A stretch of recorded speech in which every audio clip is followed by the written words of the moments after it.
Bonjour à tous, aujourd'hui je vous propose de faire une petite carte un peu style pop-up qu'on peut appeler carte accordéon ou bien carte cascade.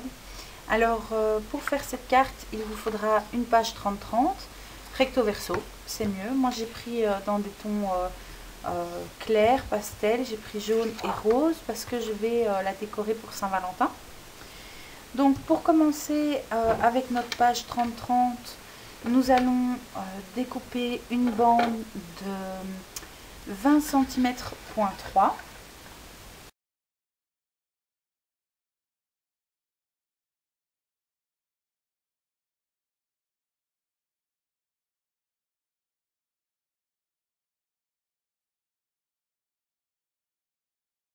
Une fois que nous avons notre bande de 20 cm de large et de 30 cm et demi de long, nous allons faire des marques.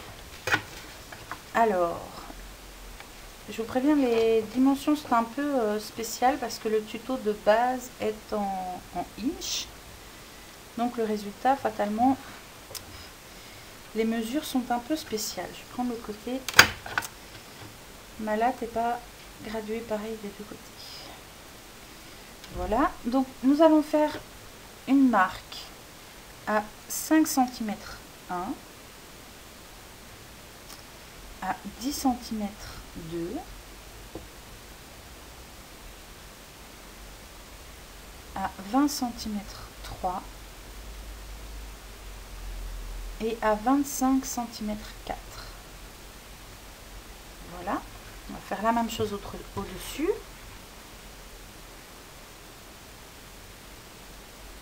Voilà, donc 5 cm, 1, 10 cm, 2, 20 cm, 3 et 25 cm, 4. Alors, j'en ai oublié un. Boum, boum, boum. Excusez-moi. Et à la moitié, donc à 15 cm, 25. Ça c'est vraiment bizarre, mais bon, c'est la moitié de 30 et demi. Voilà, ça fait 15, 25. Alors, la ligne du milieu, on va la tracer au crayon. Voilà. Et alors, la toute dernière ligne, on va la tracer au crayon. Et la toute première ligne aussi. On va la tracer au crayon. Voilà. Donc on a 3 lignes tracées au crayon. Et 2 lignes ici qu'on va tracer au plioir.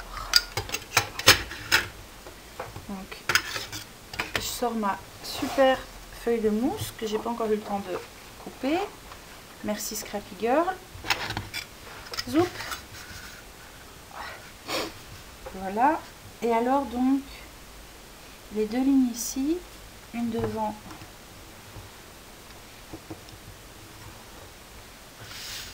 et une derrière, je vais les tracer simplement au plioir.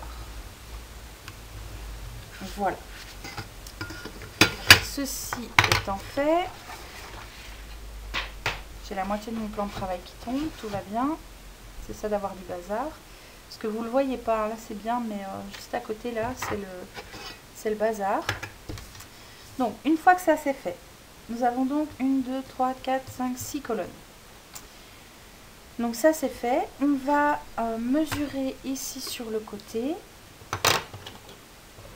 On va faire une trace à 14 cm. Ici.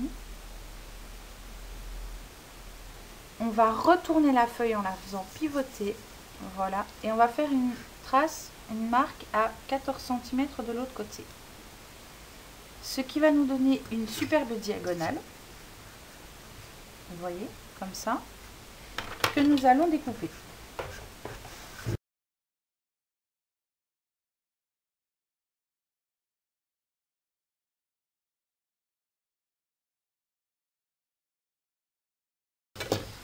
Nous avons donc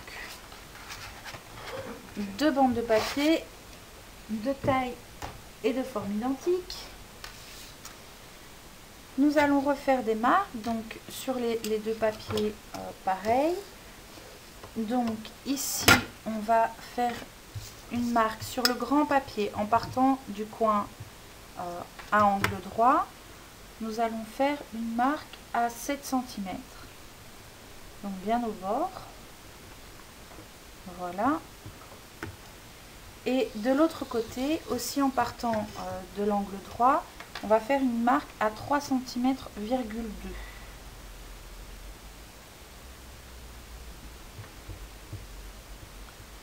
Voilà. Et alors de nouveau dans la diagonale, on va faire des marques sans tracer la ligne. On va marquer ici la première ligne, la ligne du milieu et la dernière ligne, celle que nous avons tracée au crayon. On va faire la même chose sur l'autre.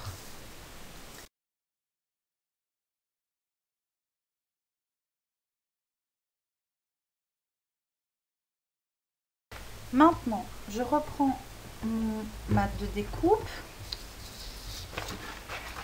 Voilà. Et alors, sur le premier papier, je vais découper mes lignes du centre jusqu'en bas. Donc, juste celle où nous avons fait une marque. Donc, du centre jusqu'en bas.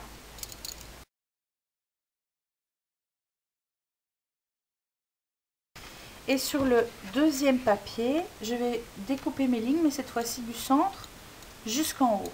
Donc sur les 3, la première, celle du milieu, du centre jusqu'en haut, et la petite dernière du centre jusqu'en haut.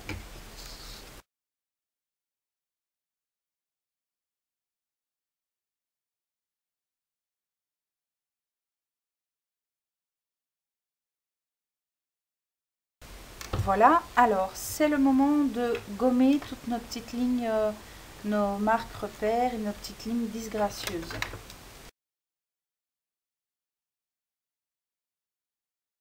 Une fois que vous avez vos 2 papiers et que vous avez gommé toutes les petites marques que vous ne voulez pas, voilà, je cherchais un adjectif le plus joli mais je n'en trouve pas.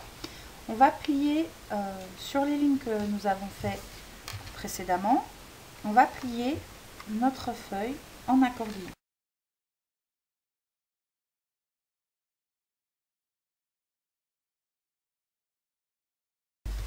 Et on va faire la même chose avec l'autre papier.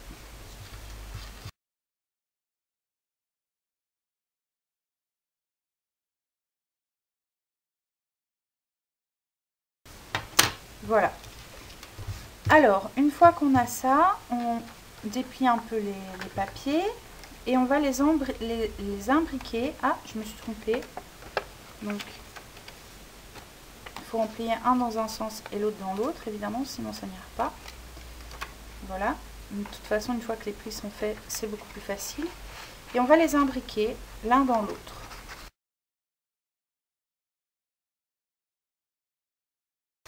Maintenant qu'on a notre petite base de carte, il va suffire de l'aplatir un peu.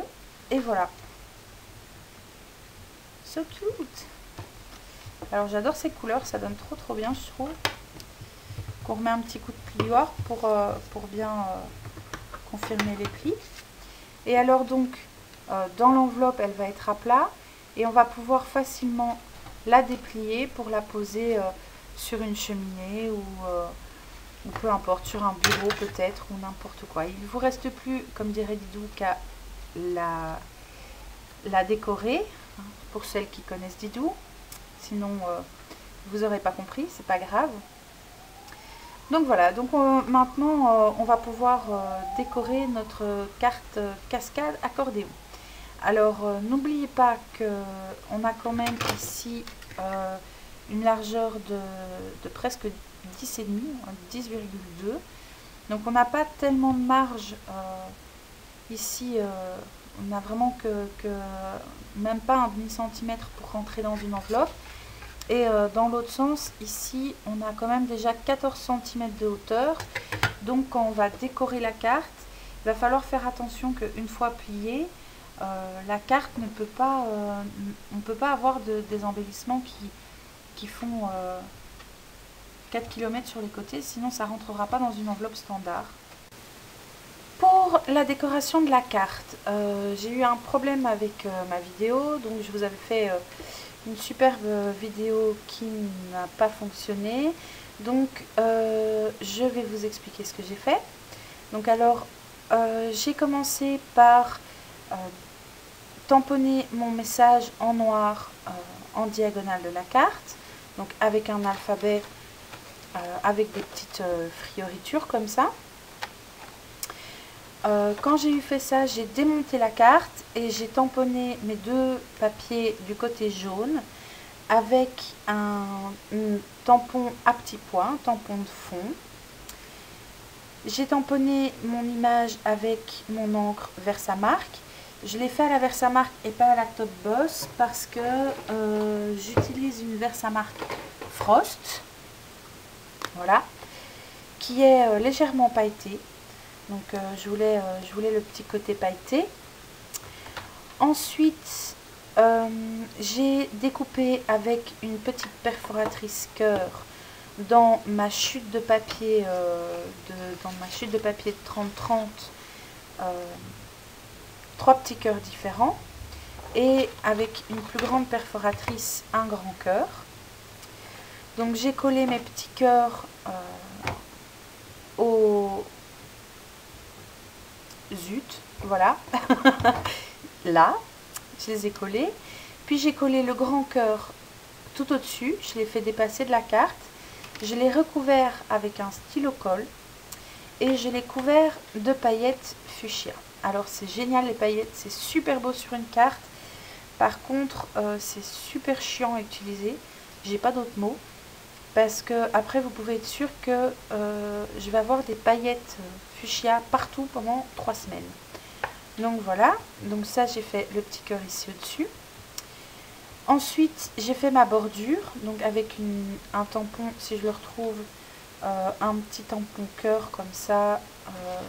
Je l'ai perdu, il doit être en dessous de quelque chose. Je vais avoir de l'encre partout. Donc je le trouve pas. Donc un petit tampon frise cœur. J'ai par contre pas fait la première estampe. Voilà, je l'ai là. J'ai fait la deuxième estampe. Donc je l'ai coloré avec de la Colourbox rouge. Je l'ai tamponné d'abord une fois sur un papier brouillon. Et puis je l'ai tamponné sur ma carte. Et puis de nouveau tamponné sur un papier brouillon. Et la deuxième fois sur ma carte. Donc ça c'était pour la bordure. Ensuite, j'ai pris deux petits cœurs de bois que j'ai acheté au Colruyt à 2,50 € l'année dernière. Parce que moi, j'ai tendance à acheter mes décorations après les événements.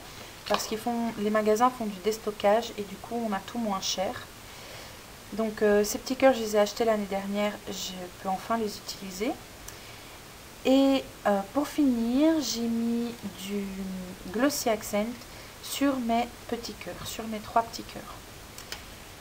Donc voilà, ma carte est enfin terminée. Je dis enfin parce que pour vous avouer tout, j'ai dû recommencer cette carte 4 fois. Je ne sais pas si c'est Murphy ou si c'est parce que je suis très fatiguée, mais comme vous pouvez le constater, elle est toute de travers alors que celle que j'ai faite avec vous était toute droite. Alors c'est parce que celui-ci c'est mon premier essai. Je vous montre l'autre. Donc ça c'est celle que j'ai faite avec vous, seulement ici j'ai d'abord tamponné mes poids et puis j'ai voulu écrire mon message seulement sur les poids embossés. L'encre ne tient pas, voilà, je vous montre en direct live, l'encre part et donc j'ai fait des grosses traces noires, c'était très moche, donc j'ai dû la recommencer. J'ai pris mon premier essai qui était tout de travers et je l'ai décorée. Donc maintenant je me dis, une fois qu'elle est ouverte, on voit plus franchement que c'est de travers. Donc je pense pas que je vais me lever, je vais voir ce que vous voyez parce que comme ça je vois pas du tout. Donc voilà, une fois qu'elle est ouverte, on voit plus du tout que c'est de travers. Donc je me dis que au fond c'est peut-être pas très très grave. Puis il y a vraiment que des scrapeuses pour voir que la carte est de travers, et généralement on offre très peu de cartes à quelqu'un qui fait de la carterie. Enfin, ça m'est déjà arrivé, mais voilà. Donc voilà, ne faites pas comme moi, tamponnez d'abord votre message, ensuite les petits points. Pour embosser le O et le E qui n'étaient pas sur le même côté, j'ai tout simplement utilisé un feutre à embosser. J'ai embossé tout ça à la poudre clear, je ne sais pas si je vous l'ai dit. Et donc voilà. Donc, ça fait juste 10 fois que je dis donc. Ma carte est terminée. J'espère qu'elle vous plaît, malgré que vous n'aviez pas eu tout le tuto, parce que la décoration, je ne vais pas savoir vous la mettre en entier. Mais j'espère quand même que ça vous plaît. N'hésitez surtout pas à me poser toutes vos questions. Et puis surtout à m'envoyer des photos de vos propres réalisations. À bientôt!